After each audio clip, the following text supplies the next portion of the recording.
Hey everyone, this is Knife again, bringing you a Gargoyles task boss. So we are going to make a guide on how I like to kill them. Always, you can change whatever you need to. If you don't have the gear that I have, you can definitely downgrade to some other options, and I will list them off. So we are going to start with the gear setup. I am lazy, so I do not have the better blessing that you get from one of the diaries. Don't judge me for that. So you will want a Slayer Helm imbued, since that will help you with the range phase as well as the melee. Fire Cape or better cape, but if you have a better cape, you're probably not watching my guide. Amulet of Torture. If you don't have the Torture, you will go ahead and use a Fury. Fury is going to work great. A Dragon Bone Necklace will also work wonderful here. That's because it does offer some offensive attack bonus, a little bit of defense, but some really good prayer bonus. The weapon I'm going to use for melee is the Noxious Halberd. I love this weapon. I think it's heavily underrated. It works great, it hits very high, and it's very accurate. We're going to go with the Bandos Chestplate and the Bandos Tassets. If you do not have these options, you can use the new Blood Moon Tassets and Blood Moon Chest. That is a secondary option. If you don't have the BCP, Bandos Chestplate, you can use the Torso. Definitely a great option there.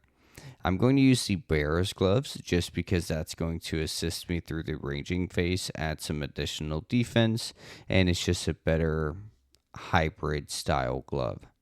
I am rocking the Primordial Boots. That's because why not? I have them. They have the best strength defense. Strength bonus for all of the boots. If they're a little bit more pricey, you can always downgrade to the Guardian boots, which is wonderful here. It does offer some higher defense bonus and is a great option. There are some other boots that you could use as well, but I'll just stop there. I'm going to use the Light Bearer. That is the best ring in my opinion for a lot of bosses, just because it allows you to use more specs per kill. It will just continuously recharge, and the spec that we're going to use is with the blowpipe. That is for additional heals, and this will keep you here at the boss longer. All right, swapping over to the range gear. As you can see, I went with the 4 swap. You can do more if you would like to. It's not entirely necessary. The other thing that I would swap out is going to be if you have a Anguish. I would definitely swap that out because it's just going to offer a higher max hit, more accuracy, and just better overall. All right, let's go ahead and go into the inventory setup. What we have is a super combat potion. We have a ranging potion. We also have 6 prayer potions. Pretty much all you need. They do drop prayer potions, and they also drop food. So you should be able to get with this setup about 10 to 15 kills, depending on how well you are at mitigating damage and avoiding some of their attacks. Most of them are avoidable, but not all of them are. We'll get into that in just a moment. I do have an angler just to overheal to start, so you don't have to worry about it as much. And then I have 10 sea turtles to use for later. All right, we are going to bring the Throned Rock Hammer, or the Rock Throne Hammer is a great option, so you don't have to run over and manually hit the boss itself. I have the Slayer unlock where it will automatically throw the hammer as soon as the kill has been completed. I do recommend having that if you plan on killing gargoyles in the future. It's just going to help you out tremendously. For my Divine Rune Pouch, as you can see, it is divine, so I am able to hold 4 runes. If you can't, then it's not the biggest deal. I believe you may just want to swap out the Mist Rune for some Water Runes. We're working with Law Runes, Mist Runes, Lava Runes, and Nature Runes. a little overkill because we really only need it for the high alchemy, but I'm also able to teleport to the house and teleport to the GE, telegrab, and alch. It's kind of just my base setup. I know I do have home teleports in my inventory, but I like having those for those quick escapes so I don't have to pay any death fees. We're also going to bring the Holy Wrench. I believe that's from Ghost Ahoy quest. I could be wrong. If I am, please correct me in the comments. The Slayer Ring Eternal is highly optional. That's just something that I got from killing the superior creatures, and it did drop. I thought might as well make it into the ring instead of spending GP on it later, and I've been able to use it consistently. So, nice to have, but I wouldn't waste a 10 or 12 mil to unlock it. So let's go ahead and head over. Might as well throw on the range gear. We're going to climb up this bad boy. Can't hurt to eat the angler. We're going to go all the way up. Climb up the stairs. If you don't have this unlocked, you will need to run all the way around and then all the way around back. I recommend getting the agility level because it makes your life a lot easier. As you can see, we are already here. Where's my music at?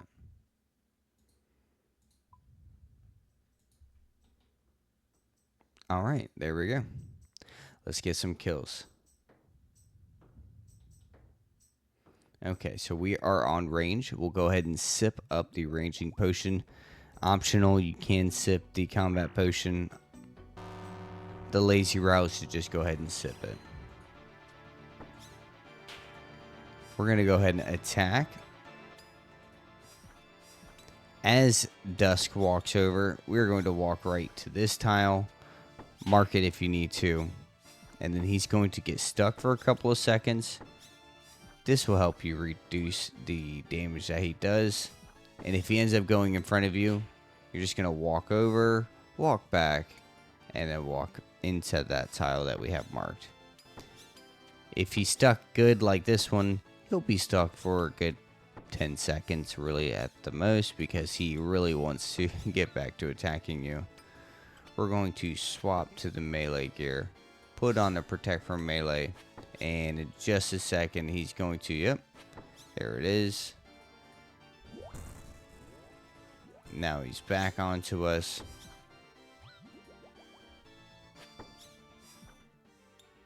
We're just going to keep doing damage. Right around that 50% mark for his health is when he's going to swap. That is for both bosses. So the first boss we got down to 50. It did its little thing. And then we started attacking this boss.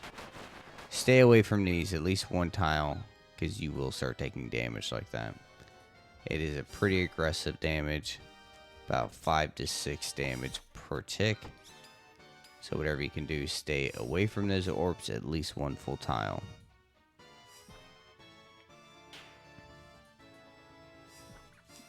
I don't know why I'm swapping back. We all make mistakes. I'm just going to start ranging again. Make sure you sip a prayer potion every now and then. We will use the spec, but I don't need to.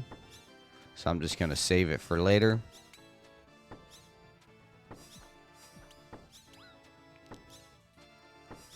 Almost knocked. As you can see, once I do kill it, it will go ahead and automatically throw the hammer. Any second now. There you go. Go ahead and throw the hammer. We're going to have a second. If you need to eat, you can eat right here. Because it's not going to let you attack the boss. And you're still able to hit or eat even though it's making you move. So right here, you can step back if you need to. That's how you'll know if he's doing a range attack, like so.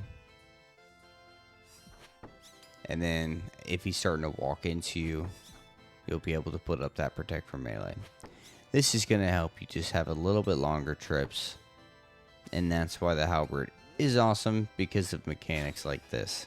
It allows you to do certain things. Hey, we got a granite mall. Love to see it. A nice half a mil right there. And let's just go right back into another kill. There are a few other things I wanted to talk about. Alright.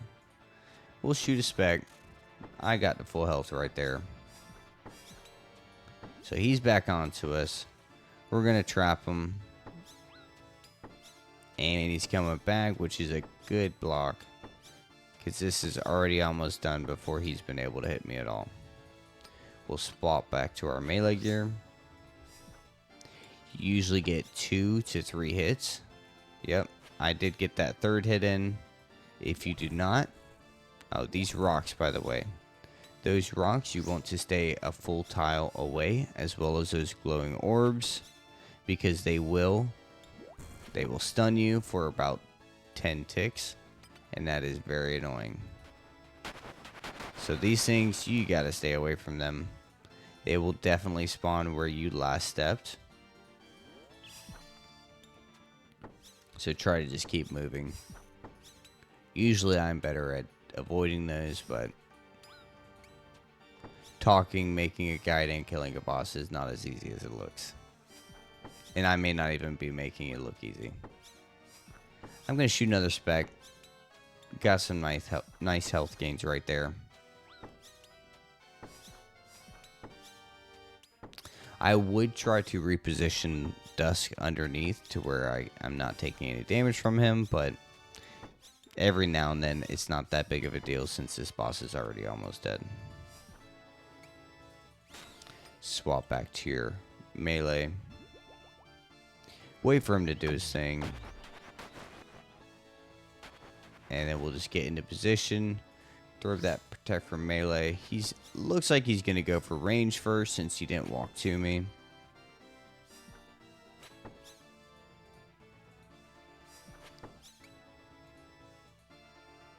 And still able to do the step back.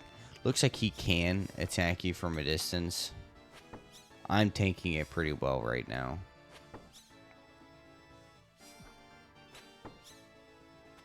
And that's your guide. Nice and simple. Less time than the Araxer, but this is an easier boss. Just wanted to thank you for enjoying the video. I hope you did. And I appreciate your view. If you don't mind, and if you watch this whole time, please give a like and subscribe. I would really appreciate it because it's helping me get started. And I will eventually make more guides to submit on YouTube. Thanks for joining. Have a wonderful day.